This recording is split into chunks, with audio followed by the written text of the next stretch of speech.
Your cravings hit hard at 3 p.m. and that bag of crisps in the vending machine is calling your name. Your discipline disappears and you're left wondering, if only I could have more willpower. But what if I told you that trying harder is exactly what's setting you up for failure? In this video, I want to explain why the old willpower model is broken, and I want to show you what the science actually says about having more control with your relationship with food. So hands up, how many times have you sworn off sugar only to find yourself gobbling that pint of ice cream and then feeling like a total failure afterwards? This happened too many times to count when I was struggling with binge eating. And I blame myself thinking, why can't I just have more discipline? And this is a cycle that people end up trapped in, where they have this craving, they end up caving into that craving and then feeling totally guilty and exactly like they failed. That old idea of willpower as some sort of infinite resource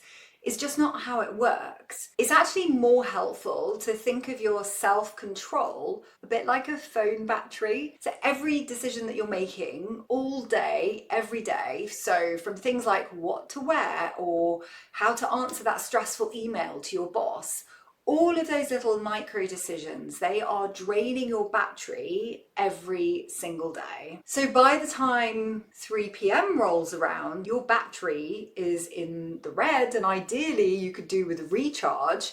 So expecting yourself to make a perfectly disciplined food choice decision is like asking your phone to stream a movie when you're on like 3% battery life. It's just not going to happen. Added to this, if you've been intermittent fasting and you had a light salad for lunch, it's going to be even harder to make those mindful food choices. I've actually explained this in more detail in another video here, which you can watch if you're interested. If you are restricting and not eating enough, that can actually ramp up the production of hunger hormones like ghrelin, and it can dial down the amount of fullness hormones that you produce like leptin. And then when you're restricting, your brain also becomes laser focused on the very foods that you've given up or you've forbidden, and it makes them feel totally irresistible, which is why those cravings feel so intense. Because the more you label things as bad or off limits, the more desirable those foods actually become. So those intense cravings that you're having, they are actually a very predictable biological and psychological response to all that restriction you're doing and the busy, stressful job that you're in. So what's really driving your cravings then? If it's not a willpower issue, then what's actually happening in your brain and your body that means that those cravings are so strong? The first thing is that our brains are actually wired to seek out pleasure and reward. So, you know, when you eat a donut and it triggers these kind of feel-good chemicals, it's dopamine, and it makes you feel really good. You have the donut, it tastes delicious, and your brain actually logs that experience and says, ooh, let's do that again. That was fun. I enjoyed it. So over time, what your brain starts to do is crave the anticipation of food. So just picturing that donut can actually trigger a release of dopamine, and that makes that urge feel totally overwhelming, and that's before you've even had a bite. Next up is the stress connection. So if you're dealing with loads of deadlines, you've got stressful situation going on at work, maybe a little bit of an annoying boss and a never-ending inbox, your body is pumping out the stress hormone cortisol, and high cortisol levels can actually signal to your brain to find a quick source of energy and comfort maybe, and your brain's go-to solution is high fat, high sugary foods because they are going to provide that quick release source of energy. There's also the fact that that snack can be a bit of a momentary release, especially if it is a particularly stressful day. And it's also a fact that our environments are programming us all the time. We see an ad for a pizza, you smell a bakery, you spot the box of donuts when you're checking out in Sainsbury's. And these are all these kind of environmental cues. Your brain learns to associate these cues with the reward of food, and that can trigger a craving literally out of nowhere, out of thin air. If any of this sounds remotely familiar and you're feeling understood, then feel free to hit the like button, subscribe to my channel to find out more about healing from disordered eating. Okay, so now we know that the problem isn't you or your lack of willpower or your lack of discipline. Let's talk about what you can actually do to help you manage and navigate those cravings. Now, our starting point is to help stabilize your blood sugar levels. So if you are binging or craving really high sugary foods, there's a chance that your blood sugar levels are on a bit of a roller coaster. And the secret is to get off the roller coaster, and you can do this by building meals that are going to help stabilize your blood sugar levels. So at every meal, I want you to focus first on including protein and fiber to that meal. And these are really key because protein gives you a sense of satiety and fiber helps slow down your digestion, and both of these help balance your blood sugar levels. They promote a steady release of energy so that your blood sugar levels look a little bit more like this rather than like this. And you'll find that over time, your energy will feel a lot more stable as well. And on your plate, it's also a good idea to add carbs and healthy fats as well to make it a really nice, balanced, well-rounded meal. Also, if you are someone that is currently skipping breakfast, I highly recommend having breakfast to start the day.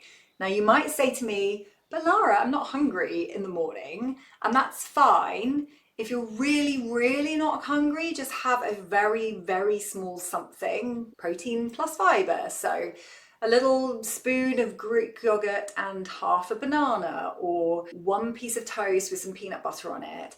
So what we want to do is kickstart your metabolism, and really that means that you're not getting overly hungry later in the day. So breakfast, make that a priority. And I'm also going to say something that might sound really counterintuitive, is to stop forbidding the foods that you crave. So if you really crave chocolate at 3 p.m. in the afternoon, what I'm going to recommend is something that I call food pairing.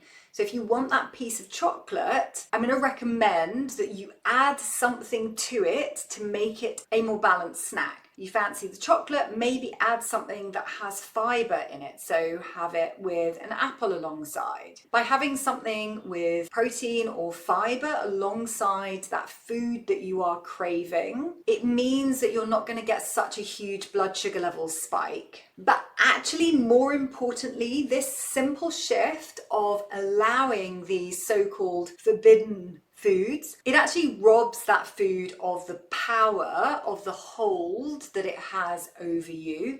And over time, you'll find that the physical urgency, that kind of desire to eat that food, goes away if you are allowing yourself to eat it. The next strategy is about slowing down when you eat. So I'm going to recommend that you do something called mindful eating.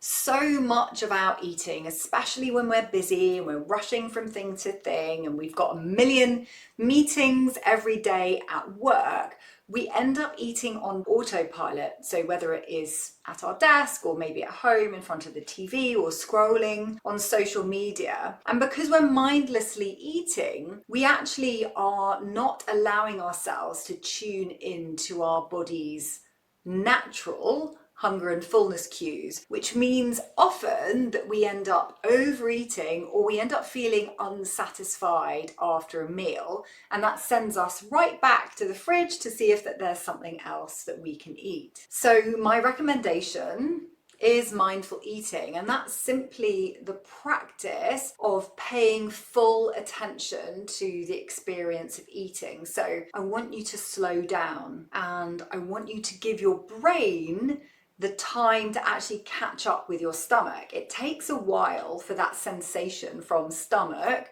to go to brain to say, actually, I'm full. You will find that you are more satisfied after you eat. And one really simple change that you can make is to increase the number of times that you chew.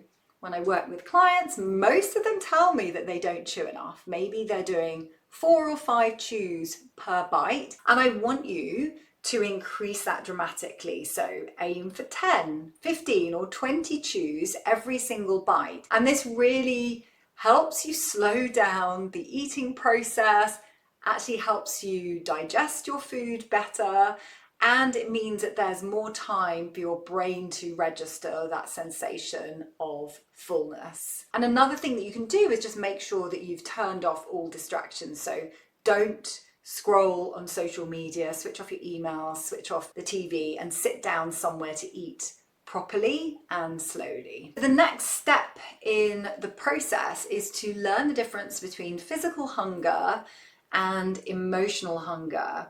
Now, it's really true that those are very different, and you might find that on some days it is a real kind of biological primal hunger that you have to eat food, and sometimes it's definitely there's an emotional side to it. So that physical hunger is biological. What you'll find is that it comes on gradually, and when you think about what to eat, you're probably thinking about lots of different things. So you know that hunger can be satisfied by a variety of foods, and you're thinking about several things that you can eat. Emotional hunger is different. I would say it's more psychological. It hits you very suddenly and it feels extremely urgent.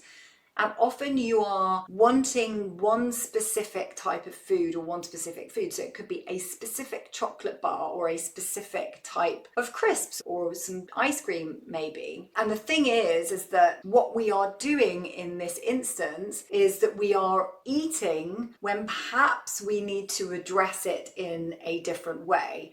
Because emotional hunger is often our brain's attempt to use food to suppress or numb or distract us from feelings like stress or boredom or sadness or anxiety, whatever it may be. And actually, I want to make this really clear that using food for comfort is perfectly human. It only becomes a problem where it is the only thing you do to help address that emotion. So let's say, for example, that you have 10 different coping mechanisms, and one of them is food. So when you feel stressed or anxious or sad or annoyed or frustrated, you have 10 different ways to cope with that. If food is one of those ways, so you are coping with your emotions by using food 1 in 10 times, that's not a big deal. It is not a big deal if you emotionally eat occasionally. But what most people, when I work with them, they only have one coping mechanism, and that is to numb or distract or suppress their emotions by using food. So my recommendation for this is to build an emotional coping toolkit. So if you know that craving is emotional, the solution isn't always to eat.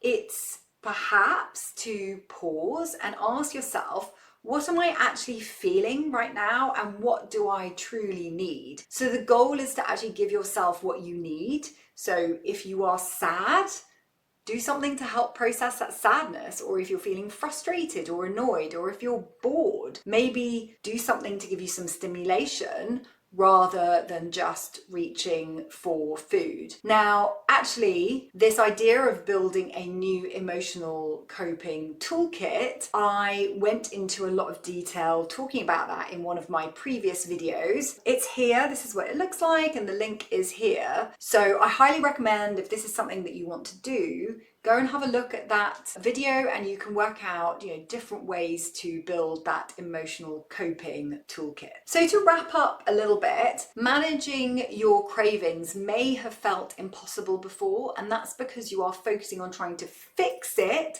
by increasing your willpower or by having more discipline. The secret to helping in this instance is to stop fighting what's going on and start understanding it. So honestly, this is about working with your body. It's not about increasing discipline. It's about understanding what's going on and putting into place some strategies that are actually going to help you in the moment. Now, if you want to find out a little bit more about how I can support you in that, you can hop over to Instagram, DM me the word balance, and we can talk about how that might look for you. But if you're not ready for that, that's totally cool. If you liked this video and found it helpful, hit the like button, subscribe to my channel so that you can find out more about binge freedom, recovering from disordered eating, and how to find food freedom.